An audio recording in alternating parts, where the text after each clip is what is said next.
நைட்ல வண்டி ஓட்ட சிரமப்படுறீங்களா? கண்ண கூசுற ஹை பீம் பிரச்சனைய எப்படி கண்ட்ரோல் பண்றதுன்னு தெரியலையா? அப்ப இந்த வீடியோ முழுசா பாருங்க. பெரும்பாலும் இரவு நேரங்கள்ல கண்ண கூசுற மாதிரியான ஹை பீம் விளக்குகள் போட்டு நிறைய வண்டிகள் வர்றத நம்ம பார்த்திருப்போம். அதனால சிரமமும் பட்டிருப்போம். ஹை பீம்னா என்ன? லோ பீம்னா என்ன? ஹை பீம் எதுக்கு?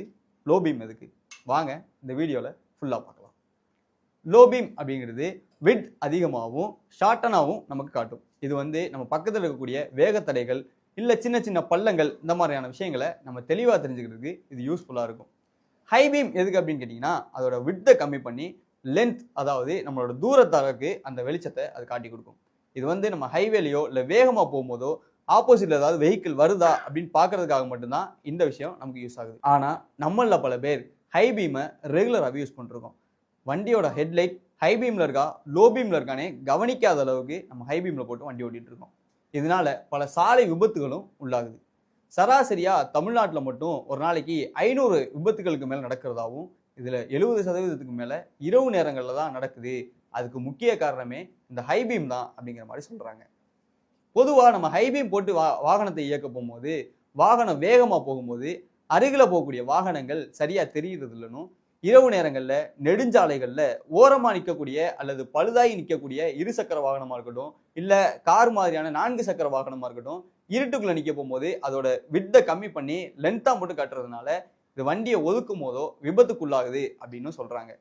இதை எப்படிலாம் கண்ட்ரோல் பண்ணலாம் அப்படின்னு கேட்டிங்கன்னா, ஃபர்ஸ்ட் திங், வண்டியை ஓட்டுறவங்க அதை கண்ட்ரோலில் வச்சுக்கணும்.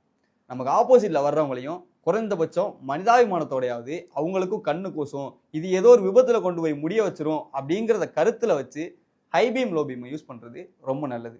அப்படி இல்லைனாலும் எதிர்த்து வரக்கூடிய ஓட்டுநர்கள் சமிக்கை காட்டும் போது, அதாவது ஹை பீமை டிப் பண்ணி காட்ட போகும்போது, அதாவது உங்களோட ஹை பீமை லோ பீமுக்கு மாற்றிட்டு கிராஸ் ஆனதுக்கு அப்புறம் யாருமே இல்லாத சாலைகளில் நீங்கள் ஹை பீம் யூஸ் பண்ணுறது நல்லதாக இருக்கும். தெருக்களுக்குள்ள போகும்போது பெரும்பாலும் லோ பீம் யூஸ் பண்ணுறதே நல்லது தான். தெருக்களுக்குள்ள நமக்கு லாங் டேர்முக்கு லைட் தேவைப்படாது. ஸோ நீங்கள் அதுக்கு லோ பீமே யூஸ் பண்ணலாம். முன்னாடிலாம் வாகனங்களில் ஹெட்லைட்டில் ஒரு கருப்பு கலர் ஸ்டிக்கர் ஒட்டுவாங்க.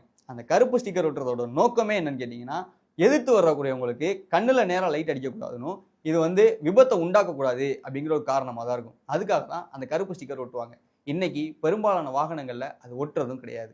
இந்த எதிர்த்து வர்ற வாகனங்கள் மேலே ஹை பீம் அடிக்கிறதுனால வாகனங்கள் விபத்துக்குள்ளாகிறது மட்டும் இல்லாமல், எதிர்த்தாப்புல அந்த வாகனங்களை அந்த விளக்குகளை பார்த்துட்டு வரக்கூடிய ஓட்டுநர்களுக்கும் நடந்து வரக்கூடிய பாதசாரிகளுக்கும் கண் பார்வையில் ரெட்டினா பாதிக்கிறதுக்கும் இது ஒரு முக்கியமான காரணமாகவே இருக்கு. பெரும்பாலும் நெடுஞ்சாலை பகுதிகளில் சாலையோட இடதுபுறங்களில் ஒரு கோடு ஒன்று இருக்கும். அந்த கோடு எதுக்குன்னு நிறைய பேருக்கு தெரியறதே இல்லை. அந்த கோடு எதுக்காக